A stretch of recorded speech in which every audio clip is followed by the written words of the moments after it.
welcome to the forum. On behalf of the panel, it is my great pleasure today to welcome to our program Dr. Grover Krantz. Dr. Krantz has been educated in different parts of our country, including receiving a bachelor's and master's degrees from the University of California at Berkeley. He later attended the University of Minnesota, where he received a PhD in the field of anthropology. At the present time, Dr. Krantz is a professor of anthropology at Washington State University. Dr. Krantz has been our guest today on the campus to speak to the student body about the subject, Bigfoot, is he alive? Dr. Krantz has agreed also now to be on the program to discuss this subject. Welcome to our program. Hello. I also welcome back two regular panel members and one visiting member today. To my far left is Mrs. Mary Lou Reed, who is known for her community and political activities throughout the state of Idaho, and especially her interest in environmental issues. Mrs. Reed is a former graduate student in theology at Columbia University. Welcome back, Mrs. Reed. Thank you, Tony. Today I welcome to our program as the visiting panel member, Mr. Richard Snyder. Mr. Snyder has a bachelor's degree in anthropology and psychology from California State University at Northridge, California. He also has a master's degree from UCLA. Mr. Snyder is an instructor in both psychology and anthropology at North Idaho College. Welcome to our program. Thank you, Johnny. Nice to be here. I also find it a pleasure to welcome back one of our regular panel members who has been on a tour of visiting parts of the country, who is now back. Mrs. Marianne Lipshay is also known as Mrs. Miss Reed, as a community and political leader in our state, and Mrs. Lipshay is a former graduate of this institution and well-traveled. Welcome back, Mrs. Lipshay. Thank you, Tony. We'll proceed to questions at once, and the first question from Mrs. Reed. Dr. Krantz, may I ask a question that will set the stage? Will you tell us, how do you describe what you refer to as Bigfoot or Sasquatch? Well, this is a type of animal that has been described by some 600 people that I'm aware of now as a tall, bipedal, that is, walks on two legs like a human animal, about 8 feet tall, very heavy-set, powerfully built, and covered with hair. And they seem to be wild animals living in the forests and mountains of the Pacific Northwest.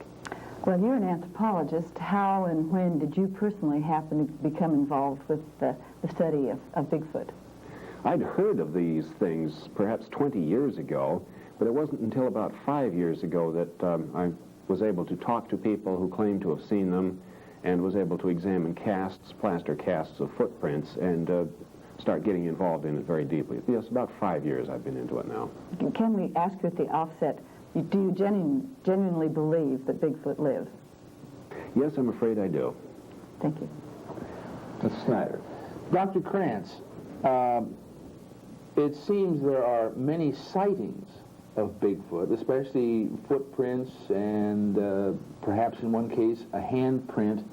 Why not more of the physical creature? Why not something that anyone who cared to could put their hand on? Well, I suppose the most obvious that you'd be having in mind would be a skeleton of one, perhaps. Well, the problem here is that nobody has brought in a skeleton of a Sasquatch that they've shot. And this is the standard method of getting the skeleton of almost any animal. The animals in the natural world, when they die an ordinary, normal death, their skeletons are almost never found. And if it's a rare animal, you can figure they will never be found. And the Sasquatch is about as rare an animal as you can get here. So while it's disappointing that we don't have a skeleton, it's not at all surprising. One other thing at this time, what about habitat? I assume from what I've heard and seen of Sasquatch, not a personal sighting, of course, there's probably a member of the order primates, and therefore, what kind of a habitat in this part of the country would Sasquatch occupy? Well, the only thing we can go on there is where the footprints have been seen and where the people are who claim to have seen the animals themselves. Since I wouldn't be a bit surprised if half of the claimed sightings are not true, we've got a little bit of leeway here. But in general, anywhere from Northern California to the middle of British Columbia and east to the mountains of northern Idaho, Within that area, if it's not heavily occupied by humans and it's not an open country, there are Sasquatch reports. Ms. Lepshay. Dr. Krantz, how does the name Bigfoot or Sasquatch come about? The name Bigfoot came about in Northern California. The earliest I'm aware of is in 1958, when there were some but road building crews, ultimately for the purpose of logging, in Northern California that encountered a number of these tracks that something damaged a lot of the equipment, threw things around, and the road building crews referred to it as Bigfoot from the size of the tracks. The name Sasquatch is from a Salish Indian name, which is common in western Washington and southern British Columbia. And I prefer the name Sasquatch because I don't like Bigfoot, because big thumb and big nose would have been just as accurate. Thank you. Dr. Krantz, I would like to pursue this subject with you from a more historical perspective. According to a book that I read recently, simply entitled Bigfoot, I understand that the date Sasquatch goes back as far as possibly 1811 as a subject been discussed, but in 1924, Albert Oxman, I suppose is the pronunciation, a lumberman, contended that he was captured, I believe, and did not even report this until 1957. And then William Rowe in 1955 indicated that he had come in contact with a female Sasquatch, and then the Chapman family also talked about seeing one of these creatures. Would you take just a minute for our viewing audience to describe these particular incidents and if they have supposedly any validity as either soft or hard evidence of the existence? Okay. To take the one Albert Ostman's account of his capture, I'm not sure if that really happened or not. The man in question must have seen a Sasquatch or several of them, or had some very detailed descriptions, because the way he described them is just perfectly consistent with other people's accounts. But whether he was picked up in his sleeping bag and carried for miles and then kept prisoner in a small valley for several days, that I find a little hard to believe. I wouldn't be a bit surprised if, as an old man, he had thought about and rehashed the experience for many, many years, and by that time he had gotten a lot of facts mixed up and may have exaggerated some things. So all I can say about him is that whether he saw a Sasquatch or not, I don't know, but I think he did. The rest of it I'm very dubious of. Wasn't there a problem with that particular episode in that he described the food, and I understand that there was no meat there, and it was just certain roots and so forth, and it's questionable whether they could have lived on such a limited diet? What he saw would not constitute an adequate diet, but then if he was there for only a short time, he says a few days, maybe if he was there only a few hours, maybe he just saw a small fraction of their diet. So I don't think that would be any great problem. As far as diet is concerned, by the way, if it seems like the area where the Bigfoots are reported has a very poor diet available, this you can't take seriously, because there are hundreds of bears in the area, and they are eating something. And whatever they're eating, the Bigfoot can eat as well. Now, the other stories you mentioned, there's not much need to go into them in detail, because you picked out two. There are about 600 such stories that I have heard of. Thank you. Mrs. Reed. Dr. Krantz, a lot of people base a certain amount of belief in Bigfoot's existence on Indian legends. Now, you as a scientist have been interviewing and collecting evidence. You said, I think, 16 people you had a chance to talk to. Were any of these Indians? Not any of the 16 that I'm counting, no. I did talk to 2 Indians briefly about the subject, but I was interrupted by other white men who wanted to save me the bother of being pestered by these savages, and I hated those white men because I wanted to hear what these people had to say.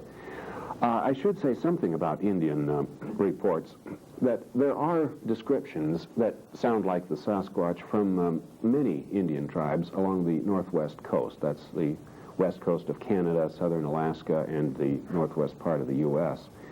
And all of their stories are reasonably consistent. They do seem to be describing an animal that really exists, not a mythological animal. Now, some people who may be aware of some of these stories will say that this doesn't sound right, because Some of these descriptions say that Bigfoot is only female, that it goes around with a basket on its back and catches small Indian children who misbehave, puts them in the basket, takes them off to his house and eats them. Well, now, this, of course, is silly.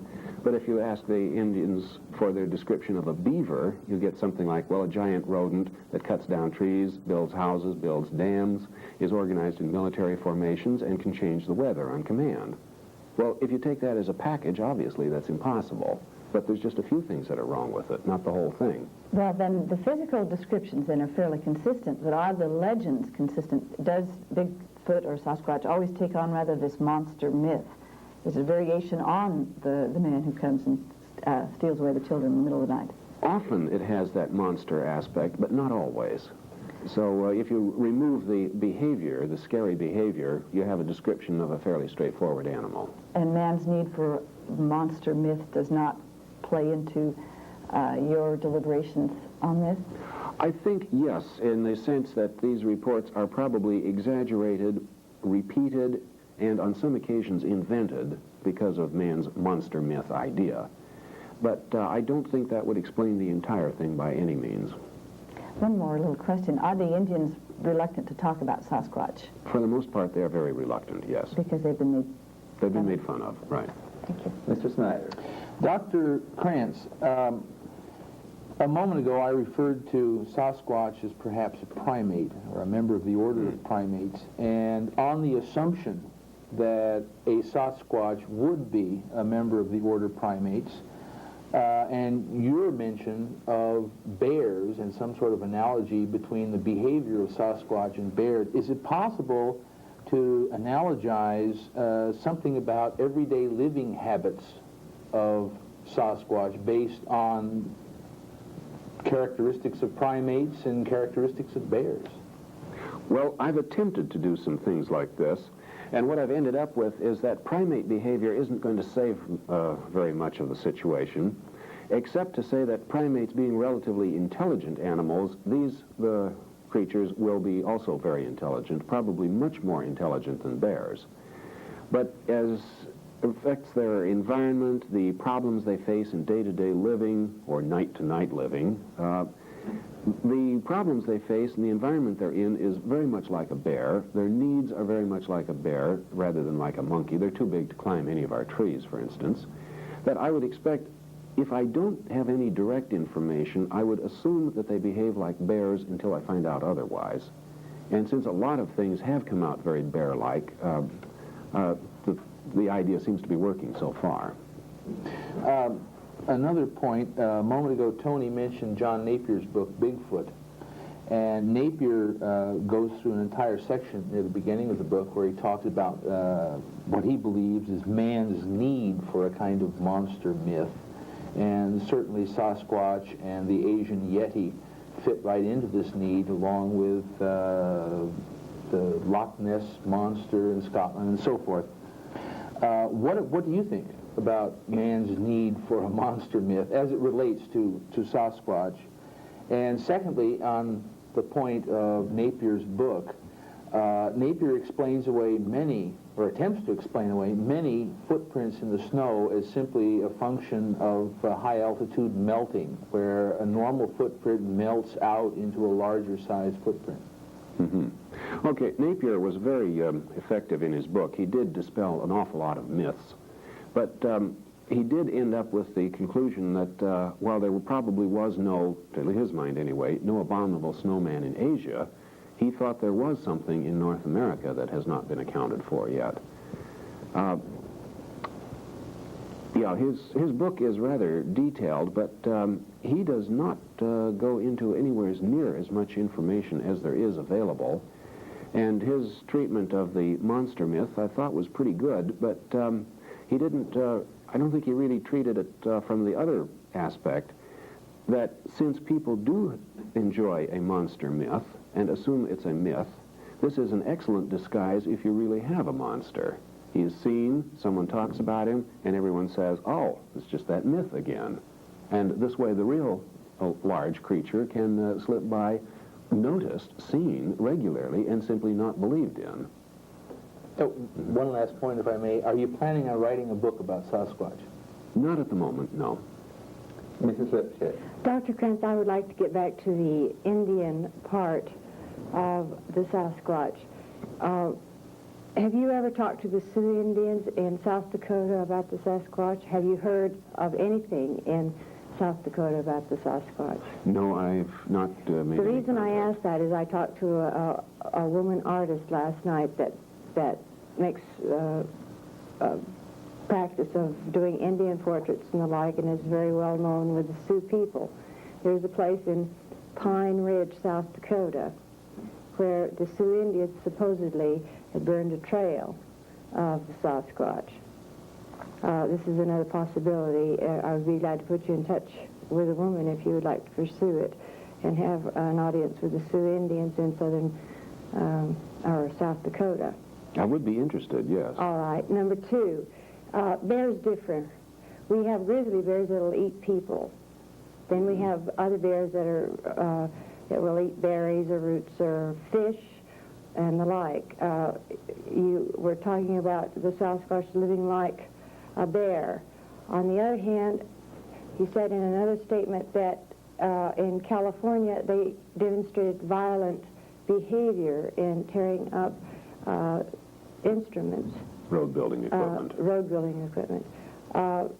Have you resolved this in your mind? Okay, first, the distinction between the grizzly and the black bear is not much of a distinction. They both eat about the same things, but grizzlies, being a little more nasty, will occasionally add people to their diet, where the black bear very rarely does. Right. Otherwise, they eat pretty much the same thing, which is everything they can get hold of. And I expect the Sasquatch does the same thing.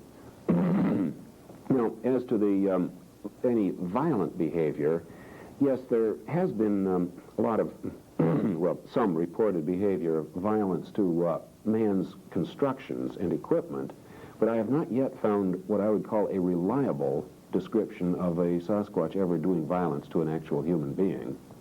Now, I wouldn't trust them all the way. If I saw a Sasquatch and kidnapped its child, I would expect violent repercussions. Or if I harmed one badly, I would consider it very likely. But on the other hand, many people have described to me shooting Sasquatches with medium, small guns, which must have hurt.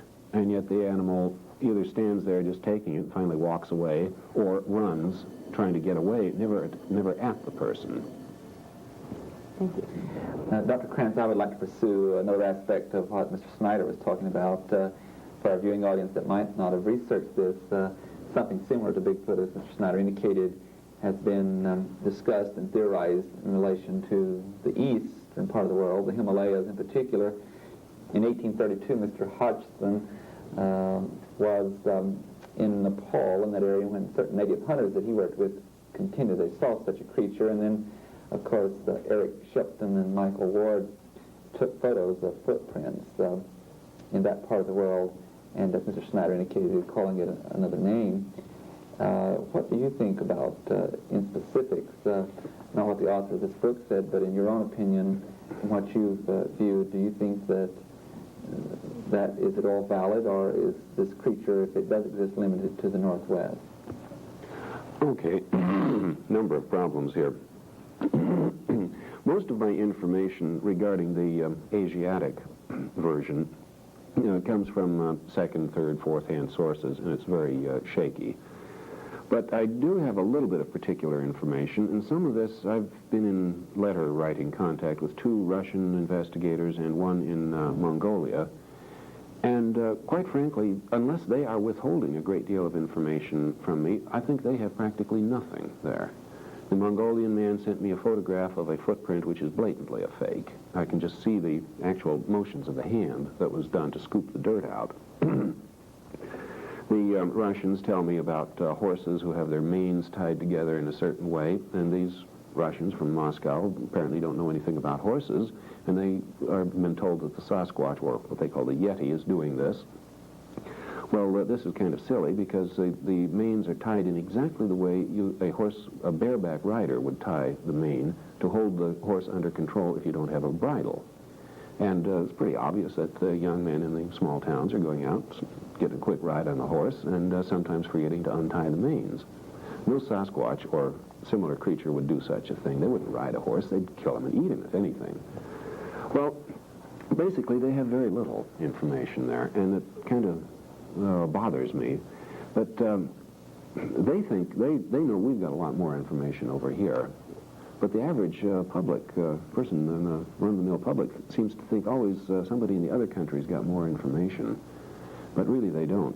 Now, maybe I've lost track of one of your questions here.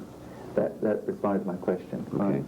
Mrs. Reed. Well, Dr. Krantz, since May, as I understand it, a man named Robert Morgan has been camping out in the Cascades, and he is determined that he's going to stay there until he sees Sasquatch that he had sighted earlier before. And there's been quite a bit of publicity about this particular party. Are you in any way connected with his project? Yes, rather remotely. I'm acquainted with Mr. Morgan, and I am technically part of his scientific advisory board, which means that if he finds something, he will call whoever seems to be pertinent or whoever he can get hold of on his scientific advisory board to come and look at whatever he's found. Well, his entire operation this recent summer had been a failure until about 2 weeks ago. A local logger brought him to a particular place to show him a line of tracks which appear to be legitimate Bigfoot tracks. There's close to 200 individual footprints. Morgan saw that, got quite excited about it, called me in on it. I looked at them, and they do look real. As I understand it, some rather prominent family is financing this operation through the auspices of the National Wildlife Federation. Can you tell us the name of that family? No, I was told the name, and it did not ring any bell to me, that it was not any familiar name whatsoever. So I'm sure it is not a nationally known name, or I would have recognized it. And then so I completely forgot the name. But it's somebody in Florida, that's all I know. And they channel the funds through the National Wildlife as a convenience, perhaps to avoid certain taxes or something. And Morgan has spent all the money that they gave him, and he's on his own resources now. Were there lots of people involved in the camp itself? Is this a big production? I don't know what it amounted to at its maximum. I met 2 other people who were involved just before the operation began. They were experts on plant and animal life, as I recall. And there was one young lady with the operation when I was out there looking at the footprints, and she was the last one. There may have been 4 or 5 people along the way. I don't know, though. Mr. Snyder. Dr. Krantz, perhaps carrying on with the recent sighting of footprints in southwestern Washington, as I understand it, you went down there to investigate on a first-hand basis. Right. Did you make any attempt to duplicate those footprints or demonstrate that they were true or they were false? In other words, other than just looking at them. Okay, yes, I did do a little bit along this line. By measuring the footprints, I established that they were 3 times the surface area of my own feet. And then by stepping next to them, I established that they were pressed into the ground a little more deeply, not much, but a little more than my feet. Therefore, they put in more pounds per square inch than mine, and since they're 3 times as large, the thing had to be more than 3 times my body weight. And since I'm a little over 200 pounds, that would make the creature something on the order of 800 pounds. Now, if somebody was wearing some big, gigantic false feet, he would have coasted along on top of the dust unless he and the weight he was carrying added up to 800 pounds. And I don't think anybody could carry that kind of weight. So I'm reasonably sure that the tracks are real. I wonder if I might go on for just a moment and change the focus of our attention. Yeti, the abominable snowman from Asia, has been mentioned just a moment ago. Also from Asia, I would hope you're familiar with, to some extent, with Gigantopithecus, some fossil teeth from China, I believe it is, dating back both 400 million years ago and, not 4 million years ago, and 300,000 or 400,000 years ago. What about this as a possible fossil evidence for the existence of a Yeti or even a Bigfoot? Okay, very good. Yes, I'm very aware of the Gigantopithecus. There are something over 1,000 teeth. We have, well, they have 3 lower jaws in China, not quite complete, but mostly, and 1 lower jaw from India. The characteristics of these jaws indicate that it is a primate and that it is by far the biggest primate that has ever lived. It was substantially larger than a gorilla. The teeth indicate characteristics that are in between human and ape, which suggests that it might have something to do with the human ancestry. And the width of the jaw suggests that the skull was built for upright posture. Just suggests, doesn't prove anything. Now, if the thing is as big as it appears to be, and if it is upright, as is suggested, then it is would be perfect description of a Sasquatch or a Bigfoot. I would think that this probably is the creature we're looking at. The Gigantopithecus just simply is not extinct. It's still with us. Is there any significance in the fact that some fossil evidence for Gigantopithecus exists 4 million years ago, and other evidence exists 300 or 400 or 500,000 years ago? In other words, that much time difference between the fossil evidence. Well, it suggests one thing to me, that the fact that we don't have any fossils since the last, well, say 400,000 years, does not mean that it's become extinct, because we have a gap 10 times that long between the first and the latest finding, a gap of almost 4 million years. So if it could be around for 4 million years without leaving any fossils, it could be around for another 400,000 without any problem at all. Mrs. Lipshay. Dr. Krantz, one thing bothers me about the weight. You could have a heavy man weighing, say, 300 or 350 pounds, 100 pounds, say, more than you do, or even more.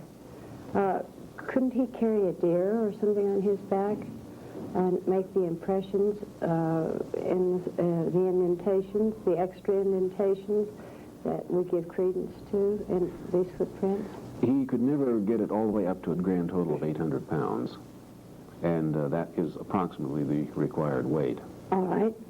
Another part to this question. We talked about habitat, and in doing so, we talked more about footprints, like in either snow or in dirt. Now, have you explored caves, trees, fallen tree trunks where maybe a bear would hibernate, this type of thing, in the general area where you found the footprints? Just on a very casual basis. There's so much territory to be covered and so many places to look that it's a 1 in a million shot everything I'm doing, unless I'm following up on something that someone has already noticed. You mentioned in one of your lectures that there were 200 sightings, or that you approximated 200 sightings, but you could verify, say, 40 to 50. Is that correct? Oh, that was the number of footprints in this place in southwestern Washington. Right. You had a location at that point. What I'm curious about is that at that time, did you look at the habitat around the area of the footprints?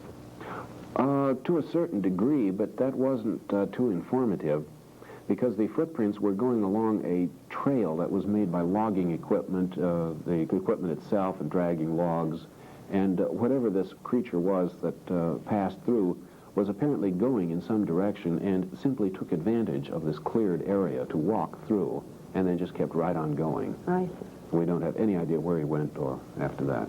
Okay, thank you. Dr. Krantz, several of the panel members are pursuing now an area that I want to get into, too, and that is what kind of evidence do we have that can invalidate or validate that this creature might exist. And you might get your Bigfoot kit, because what I have to ask involves that footprint that you have with you. And that is the crippled one? Yes, the crippled one.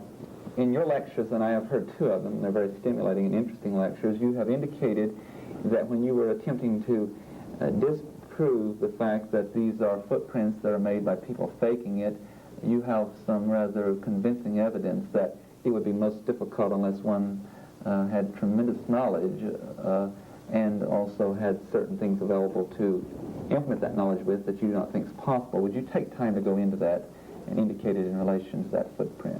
Okay, I'll have to be rather brief on it.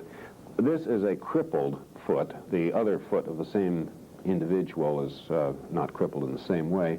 And these 2 bulges out to the side can be identified in terms of where in the bone structure they must come from.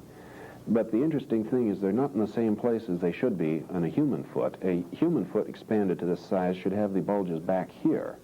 Well, what this indicates is that the ankle, instead of the weight resting back here where it would on a human foot, rests substantially farther forward. The heel is elongated and the front part of the foot is relatively short. Now, there are other footprints that show other characteristics that lead to the same conclusion, that the front is short because the heel is, or the attachment of the ankle is brought forward. Well, this is required for an animal of this size, if he's going to walk, to change the leverage in the foot just simply because of his immense size. The strength doesn't keep up with the weight, so the leverage has to change. Now, this all means that if this thing was faked, and the others were faked, they were faked by someone who really knew human anatomy very detailedly and figured out the effect of absolute size. And I don't think that, well, first place, one man could not have laid out all these tracks. And second place, if he had an organization, they've been at it for at least 40 years now, I'm sure somebody would have confessed. And you can't have a series of people faking, copying other people, or they wouldn't know what things to copy and what not to copy. So I've ruled out as, I think, ruled out as impossible every explanation for this footprint except one, and that is the ridiculous Sasquatch. So I'm afraid we're stuck with it. Thank you. Mrs. Reed. Dr. Krantz, this must be rather frustrating for you that your specialty is bones and you're pursuing a study in which you cannot find a bone at all. Can you tell us what difference does it make? What difference would it make to anthropology if you did find a real Sasquatch? Well, in general, I think it would be classed as about the most important anthropological discovery of the century, perhaps of all times, because this would be man's closest living relative, almost certainly. The gorilla and chimpanzee would lose their status. This is the closest. It may also be semi-human in mentality. I don't think so. I think it is an animal, but that remains to be seen for sure. So it would be a really startling, a bit of new information in terms of a new close animal. It would not, however, make any alterations in our knowledge of human evolution. It would not change that one iota. That's wouldn't be bothered at all. Though I'm sure a lot of people would like to say that we now evolution is all turned over because we've got this. It really wouldn't. But it would be very exciting, and there is one reason, I might say, why I'm particularly interested in getting a definitive bit of proof, in addition to all the expected things, well, like finding out what this nearest relative is really like. I have been criticized pretty severely for my interest in this, and I would just feel rather gratified to settle the issue that way. Vindicated. Well, what if it turns out just to be a great big bear? Then this closes an anthropological door. Is that the significance? It would be zoologically a great phenomenon, but it would no longer be of interest to anthropologists especially. Mm-hmm. Mr. Snyder.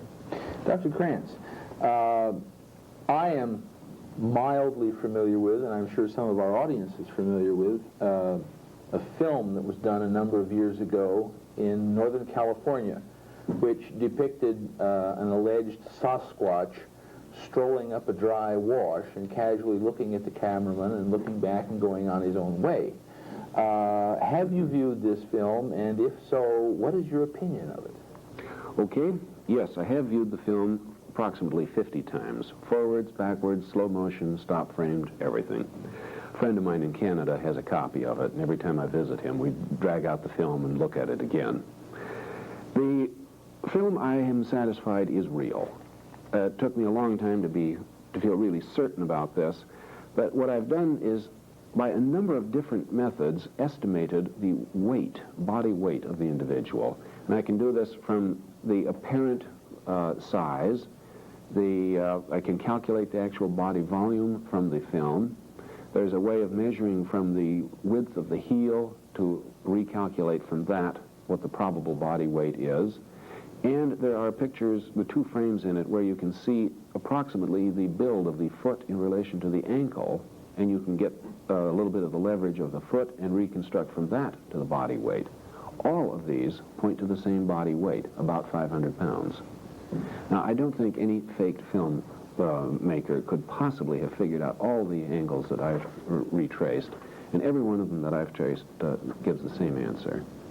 So I think it's real. I've looked at other films reportedly of Sasquatch, and after checking out a few things, they fall apart every case very quickly. Are you satisfied with the fluid motion of the creature in the film as, say, not being a large man in a monkey suit, even though the zipper doesn't show? Yeah, the motion is about what I would expect for this kind of creature. This particular one, by the way, wasn't a very big one, 7 feet tall, 500 pounds. That's just a little rascal.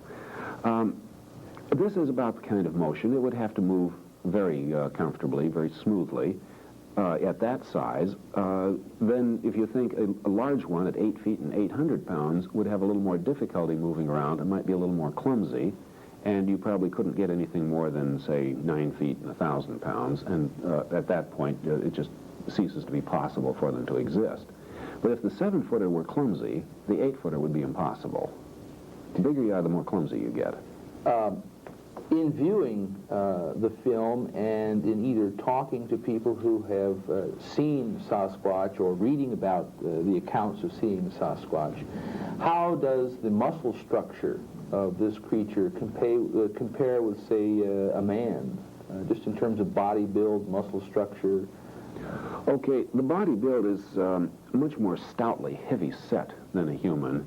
It's sort of like the body build of a 6-foot man weighing 300 pounds. Only that would be a very fat man. This thing is not so fat as just heavily built, large, very wide skeleton. Now, you do not see the individual muscles, or maybe just a suggestion of it in some of the frames of this film, but you do see the mass of muscle around the shoulders, which no human comes anywhere near having that much muscle. So if it was a human inside of a suit, it has to be very well padded. What I found most interesting was the width of the chest and the shoulders.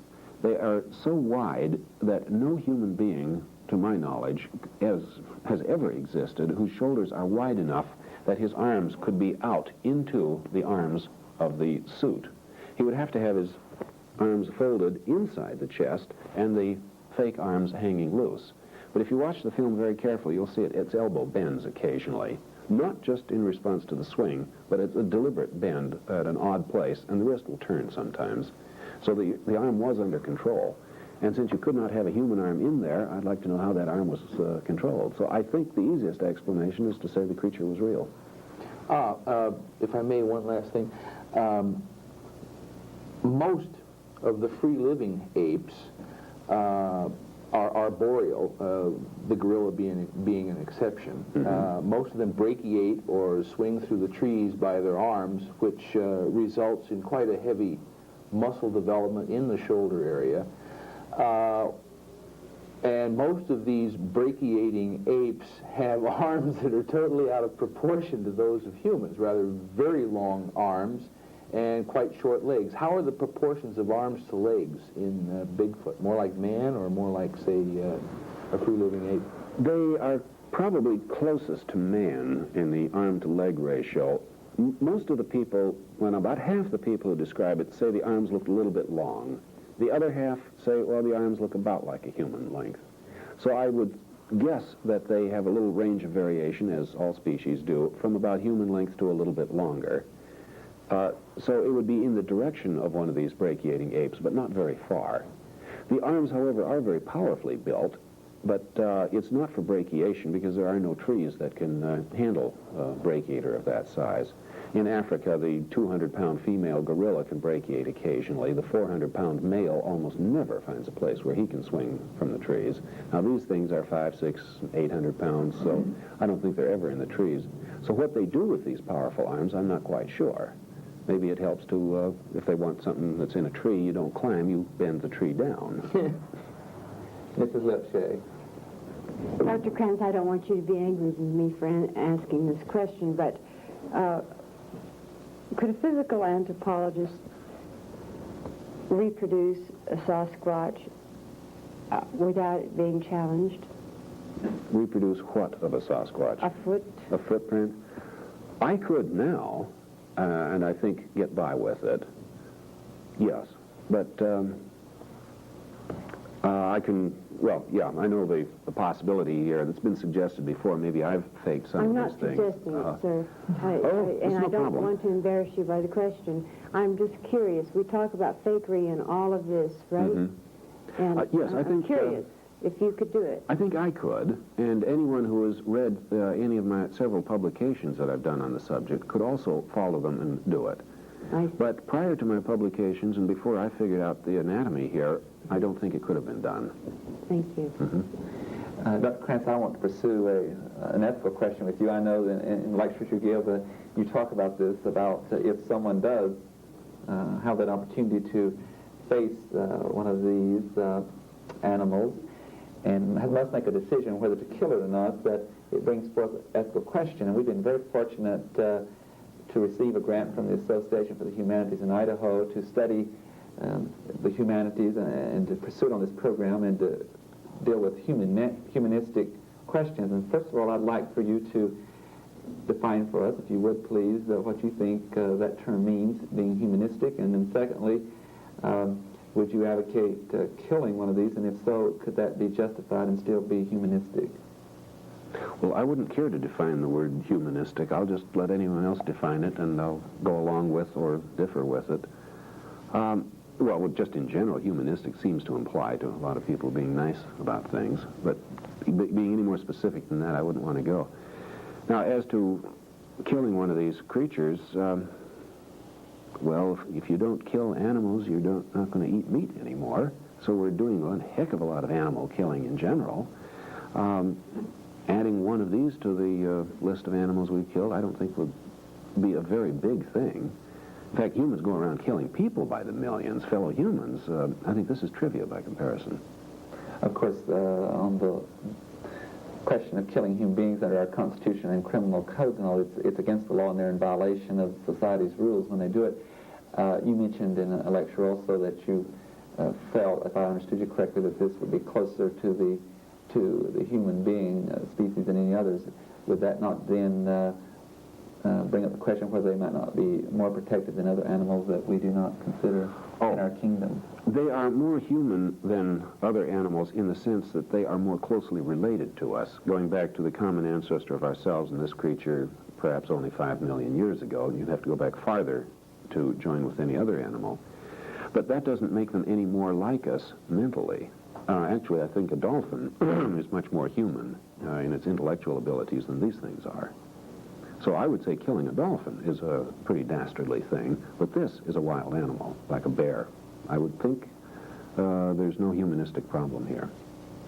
Mrs. Reed. Could we follow up with this just a little bit further? As I understand it, this Robert Morgan has put a lot of time and money into tranquilizing equipment and really wants to capture it and keep it in captivity for a very short time and then release it. With some of the people that you have talked to, they have shot at, they've attempted to kill the Sasquatch. Does it not seem more realistic to attempt to tranquilize and to perhaps do a series of tests, tissue tests? And all that? No. Let me explain. In the first place, if you're thinking of cruelty to the animal, one moment of pain and then an eternity of nothing is relatively minor. Being captured by a bunch of small creatures covered with cloth could be the most traumatic thing you could possibly imagine. I think it would be far more cruel to capture him and let him go than to just kill him instantly. That, of course, could be, we get into a theological or moral question there. But then we have some practical questions. If one is captured by Morgan, as he would like to, and he invites all the scientists in the world to come in and look at it, he might get the response of 5 or 6. Most of them are just going to say, the man's crazy. I'll be darned if I'll move. Okay, so he gets 5 or 6. The 5 or 6 look at it, poke it, prod it. Maybe it bites one. It might be very exciting. Then Morgan turns the thing loose. The 5 scientists come back to report their findings, and they are denounced by all the rest of the scientific world as being taken in by a hoax. And they have nothing to prove it, and so that's the end of it. Now, there's still another practical problem. If you have a tranquilizer gun, you've got an effective range of about 100 feet. You have accuracy for practically nothing beyond that. If you have too much or the wrong kind of a tranquilizer in it, you kill the animal you shoot. You might just as well have shot him with a high-powered rifle. Might have been quicker. If you don't have enough which is very likely since we know nothing about them. You may cause the animal considerable pain. You're within 100 feet of it. He probably will know who you are and that you are the source of the pain. He may decide to come and do you some damage. I would guarantee that you'd be smashed up very severely, probably killed. So I would say it's an extremely dangerous thing for anyone to go after one of these with a tranquilizer gun. You might also cause the animal to be tranquilized, but not instantly. He goes off half hour later, he dies. There are going to be a bunch of bears that are going to be very grateful because they've got a nice meal, but that's all. I would so like to believe, but is it really realistic to imagine there are very many undiscovered animals existing in the remote areas of North America? I would think very few, unless they are, and essentially none, unless they have some unusual habit or characteristic that aids them in their survival and avoidance of people. And this creature, the Sasquatch, has two very unusual gimmicks. One is his time of behavior, which is mainly from midnight to a little after dawn. That's when they're most active, and that's when people usually are asleep. And secondly, just his appearance. The average person who sees one is not believed by the next person. So it's an automatic disguise that they, of course, didn't invent, but it works for them. Mr. Snyder. A moment ago, you mentioned having one in a cage and inviting scientists and so forth. If my memory serves me correctly, it may not, but I hope it does. In Napier's book, he makes reference to somewhere in Wisconsin, Minnesota, Michigan, someplace like that. A man had what he thought was a Bigfoot or Sasquatch or a Yeti, I can't remember which, confined. It was dead, but it nevertheless was confined. And I believe Napier even includes drawings of this creature. Do you recall that? Yes, we sometimes refer to that as the Iceman. It's a frozen body, or appears to be a frozen body, of something standing 6 feet tall and covered with hair and having a number of unusual characteristics.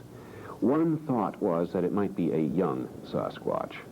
A Russian and a Belgian got together and just recently published a book in French describing this and a few other odds and ends, but mainly this thing, as being positive evidence through the body that Neanderthal men are still alive and with us. However, of course, this thing has no characteristics that point in the direction of Neanderthals, and this book, by the way, is a waste of time. What it is unknown. I understand it has, the man who's been exhibiting it at state fairs and sideshows admitted several years ago that what he was showing at the time was a fake that was made by a couple of artists in Los Angeles, but it was a copy of another one which was real. Now, at that point, I threw up my hands and said, I'm not going to believe anything.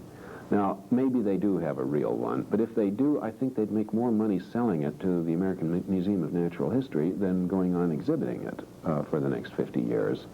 And since they haven't sold it, I think it's probably a fake of some kind. But that's just guesswork.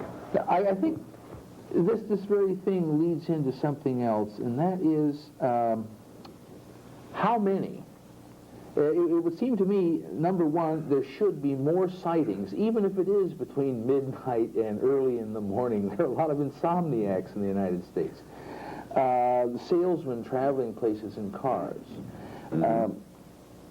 Also, in other words, why not more sightings? And it would also seem to me that since Sasquatch have been seen in Northern California and in Oregon, I understand, and in Washington, and halfway up through the province of British Columbia, and in Idaho, and Saskatchewan, I think.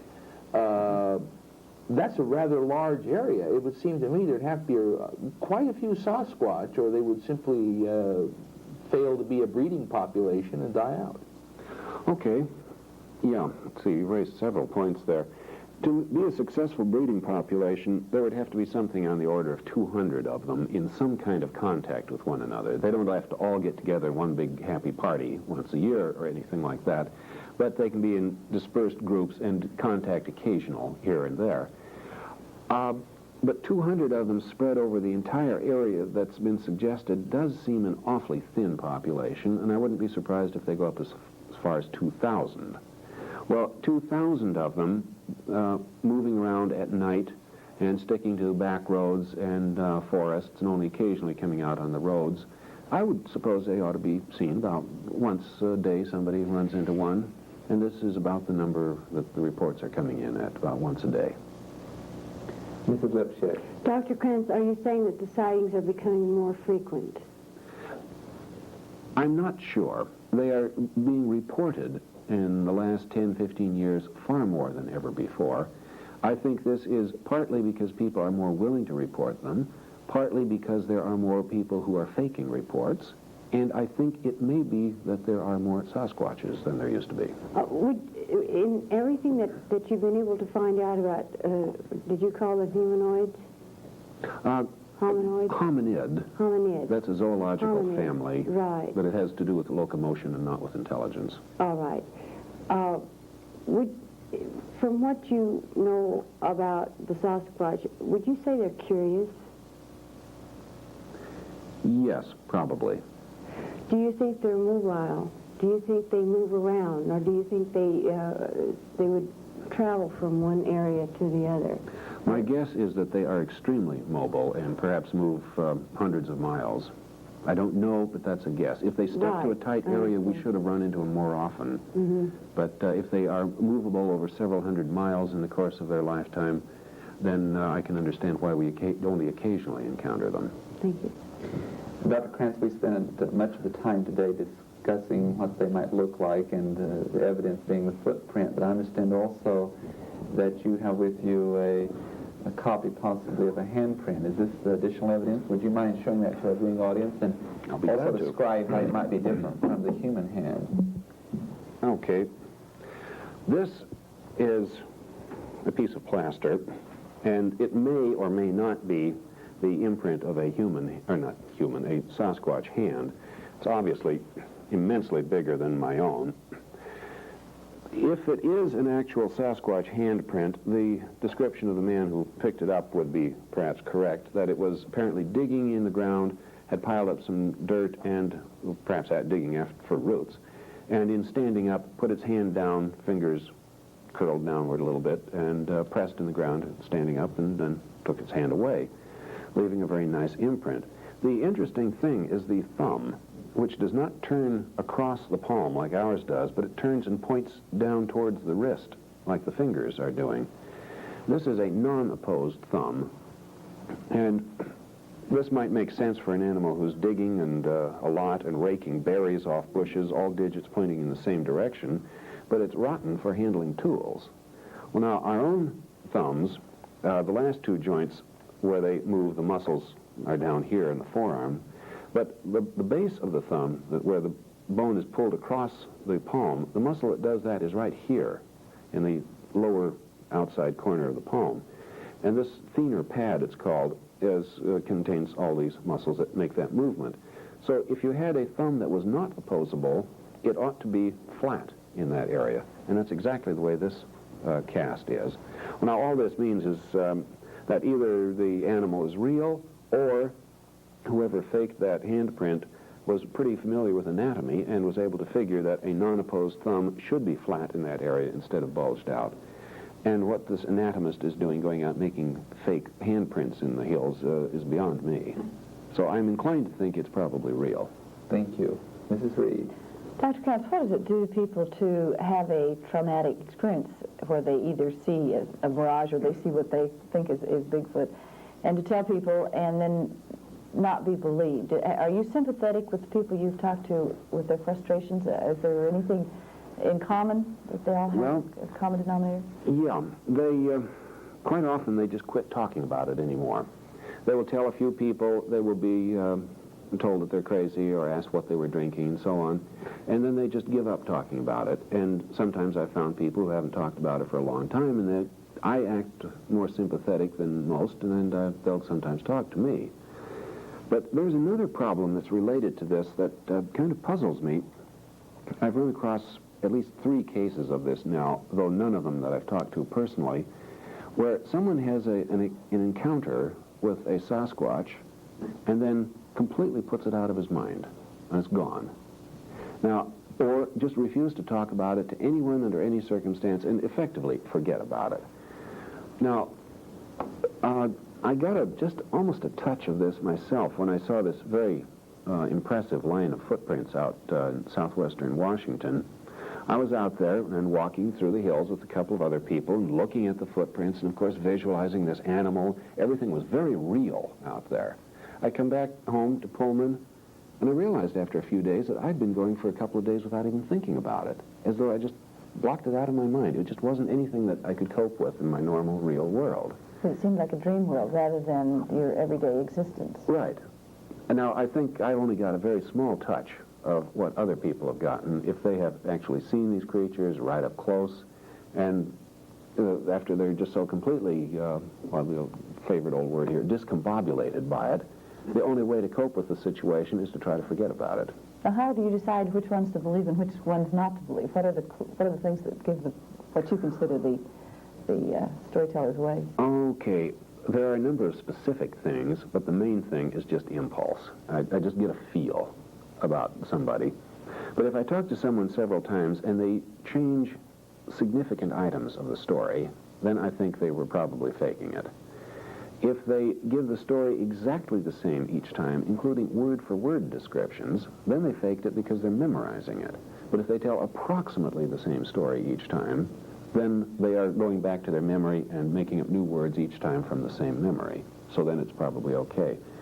I also check to see if the person has any motive for making up the story.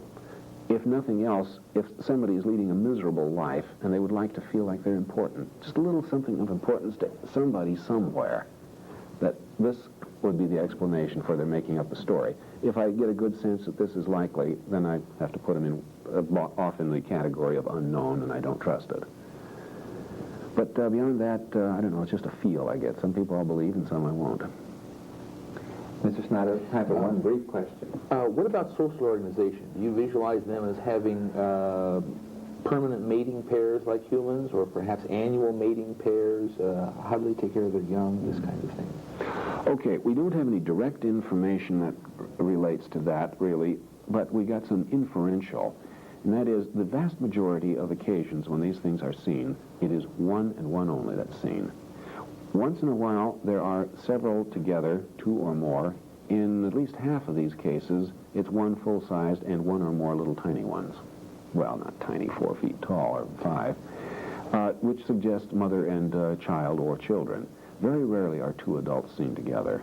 This suggests behavior, mating and child-rearing behavior, the same as bears, where they meet only for copulation, and then after that, the male bear has nothing to do with it, except he may eat the young ones if he runs into them.